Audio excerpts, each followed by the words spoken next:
Yeah, Marty Collier, lived in Guelph for almost 8 years now, and actually ran for council in 2014. Fortunately, didn't win.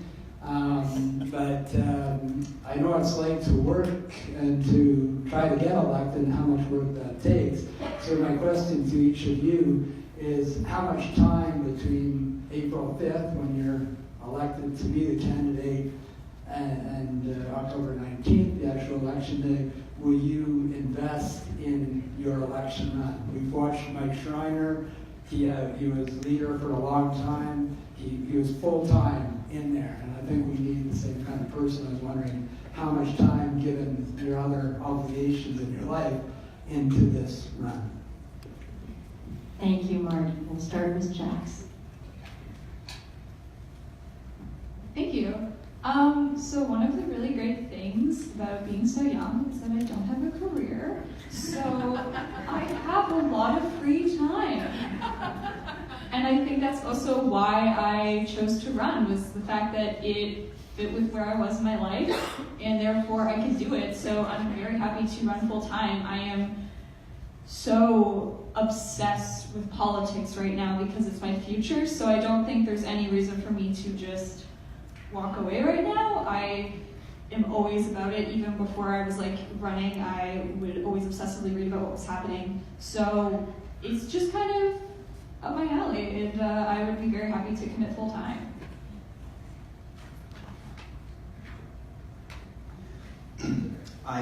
As the president of Guelph Solar, I've had a lot of ability to do different things with my time. I'm out meeting people and really establishing trust in the community. That's really how Guelph Solar has been so successful. We have engaged a CEO, executive to take over my role in my absence. We've added staff to take on some of the responsibilities I had at Guelph Solar. So I will be working full time on this campaign. I'm just remembering prior to the provincial election, I really wanted to have electoral reform be something that was spoken about during the provincial election. So I organized people. I got the fair vote membership list, and I organized people from all across Ontario to go in and speak to all the candidates in each riding across Ontario. I'm just speaking about this in terms of my passion for organizing volunteers, my skills at using the internet to collaborate and bring people together so they can contribute how they are able to contribute. It's really going to be about putting together a team and finding what people want to give. Well, I'll be continuing to work on a full-time basis, which at the city is 35 hours a week. From the nomination night through to whenever the writ drops, which based on past history would be the first or second week of September. So I'll be working hard evenings and weekends to campaign and to knock on doors and to reach out to people and make phone calls. And I've got a great connection with university students through a number of different volunteer organizations. They're volunteers. It's my day job that I connect with them on. We have the Guelph Energy Managers Group. We have the Education, Communication, Outreach, and Awareness Group. There's also a number of other organizations that are affiliated with Our Energy Guelph that I'm part of. And I have lots of individuals that I can draw upon that can help me out with the volunteering side of things. And then when the writ drops, I'll be ready to jump in and go full time for the 6 or 7 weeks that takes. I wasn't smart enough to plan this, but about a year ago, I handed in my resignation letter at the university, and I said I would be retiring in the summer of 2019, so I have to do that. So I will be available full-time, and I want to work on this full-time the way I did in my campaign in Nova Scotia when I ran 20 years ago, and I know that it is full-time, and it takes a lot of work. I'm good at making phone calls, I'm good at going door to door, and that's what I want to continue to do.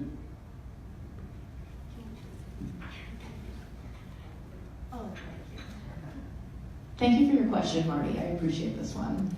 So I own and operate my own small business. And right now, that is beyond a full-time job. I probably work about 60 hours a week, 15-hour days. And I've been chatting with my team and talking about what we need to do to work together to make sure that I can dedicate time to this community and these conversations. So right now, because I have the flexibility with my own hours, I get to design what my weeks can look like and make sure that I can build in time every day to wear out a pair of sneakers and go and talk to all of you and find out what we want to be moving forward on.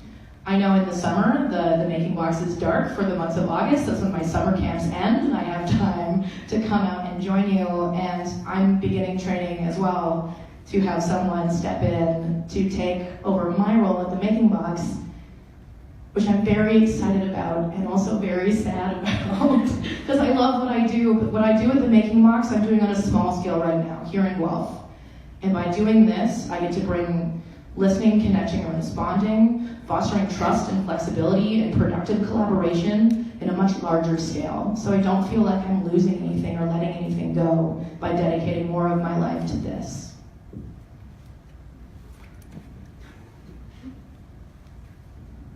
Great, thank you.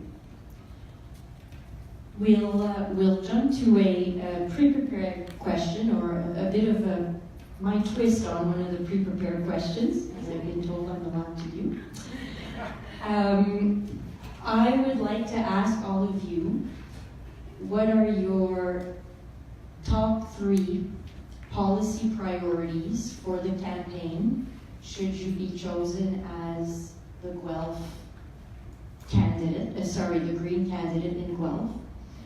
And is there one policy that you're unsure of as to whether you ought to make it a priority in the campaign, and if so, why are you open to input on it?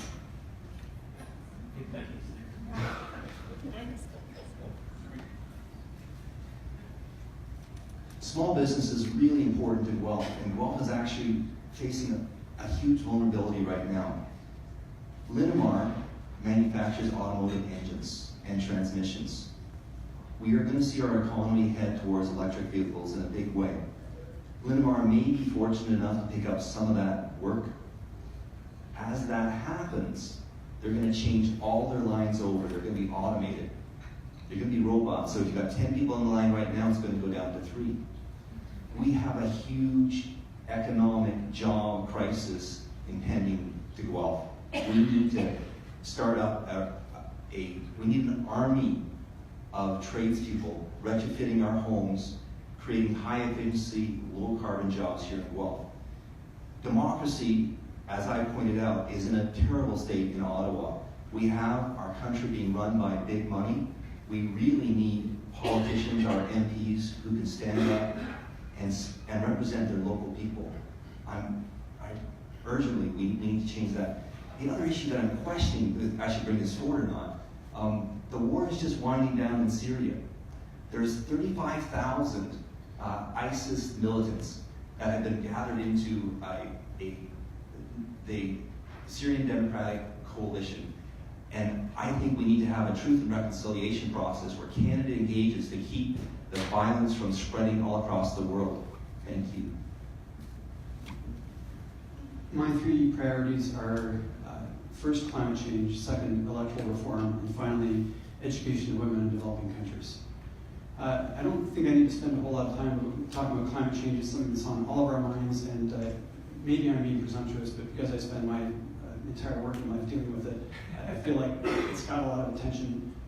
It's unfortunately just not got the right action at the federal level, and I want to change that. From an electoral reform perspective, our electoral system is putting at risk continued climate action. If another political party gets in that has a majority, it'll probably erase everything the last one did, including such important things as a carbon tax, a price on carbon. So that's very dangerous, and we need to fix that. Finally, with respect to women in developing countries, there are so many problems that get solved when women are educated. They have smaller families, they are able to stay out of abusive relationships or get out of them, and they are able to contribute economically to their communities through things like microfinance and starting businesses. I think that's critical, and Canada needs to play a very pivotal role in making that happen. My last comment is the sort of 5-pointed star of the one I'm not comfortable with: homelessness, addictions, mental health, and all that sort of thing. I'm not comfortable with that. I don't feel like, I feel like it's too complicated to really, for me to grasp, and I'm going to need help with that one.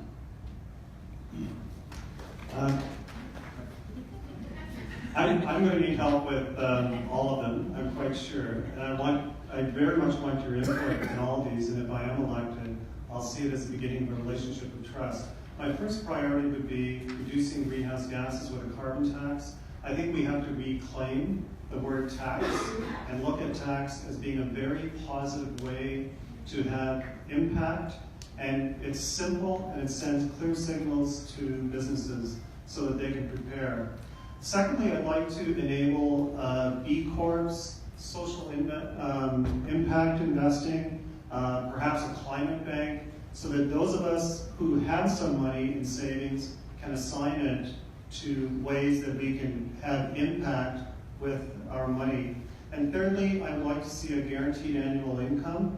I think that maybe would do a lot to alleviate poverty, to reduce anxiety about disruptions that may be coming with jobs, and I think that would strengthen society.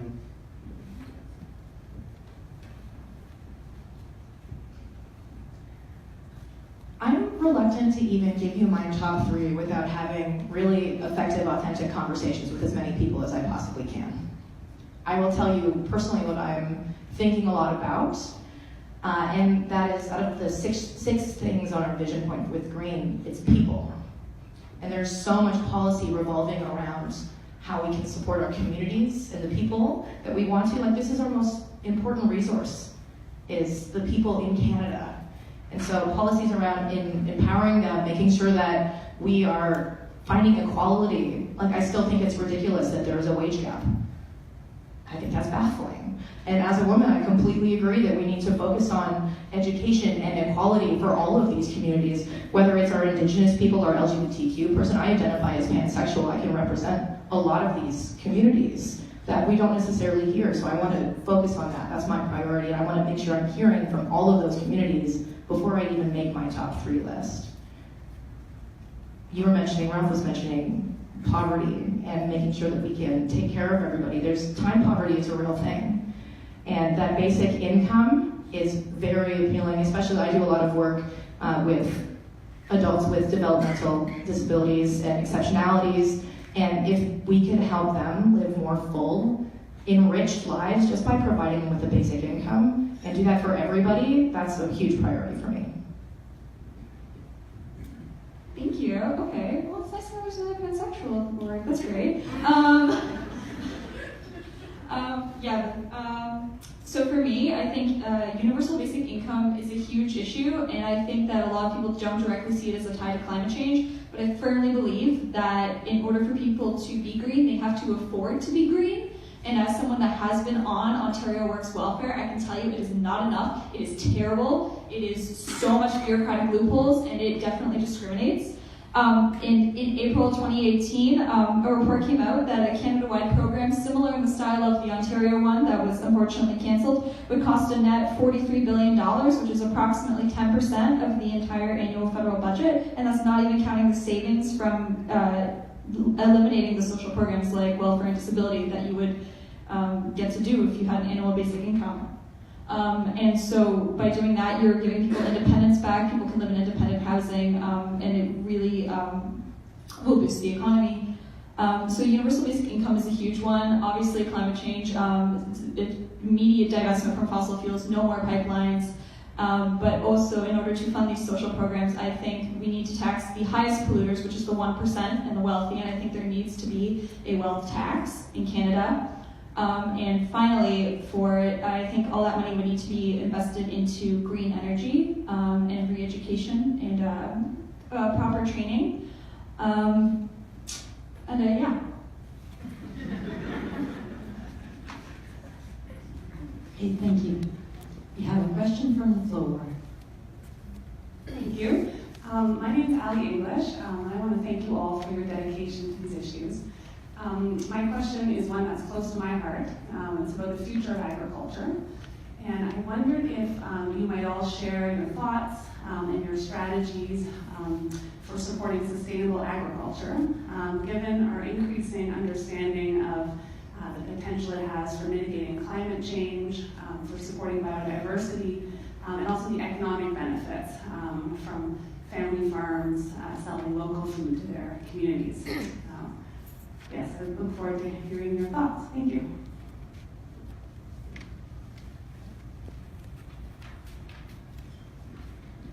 Well, thank you, Holly. I appreciate your question. My wife Trina and I are avid users of the Guelph Farmers Market. We've used CSAs in the past, and we're very passionate about supporting local agriculture. And I think that some other work that I'm doing professionally relates to the Smart Cities Challenge that the city is engaged in, and the efforts to build Canada's first circular food economy. So I've been involved in that effort. We just submitted the application last week. It's very exciting. And if that happens, then we're going to have $10 million to invest in our community in the three key threads of reducing food waste, increasing access to affordable, nutritious food, and recognizing or helping 50 new circular food economy businesses to start. So that's all very exciting, and I'm very enthusiastic about being part of that. And I think that if you look at the Green Party platform, it also speaks to the importance of agriculture, with recognizing organic agriculture as being a far better solution than big agribusiness, and also the importance of fostering farmers markets and CSAs and some of those things that we're doing so well in Guelph. So I want to see more of that, and I think that all of us can contribute to that, and Ottawa can as well. I really appreciate that you've been working on the circular food economy, and I think that's a wonderful opportunity for Guelph, and it would be a great thing for us to run with. One of the things that I think we most need to do is to sequester carbon in soils, and we have a good opportunity to do that. Right now, 82% of the soils in Ontario are going down in soil organic carbon, and by making agriculture a net carbon sink rather than a source, we could solve two problems. We could improve soil health by putting carbon in the soil and then also taking it out of the air. And some of the ecological farming systems with forages and forages in rotation, good crop rotation, cover crops, service crops, having very intense grazing systems. You have to be careful what kind of grazing system it is. But if we were to all eat meat that was from, if we do eat meat, from grazing systems that are very intense, we could actually sequester more carbon than what is emitted by those animals. There are other opportunities with local fruit and vegetable production, and from my point of view, it's endless, but I'll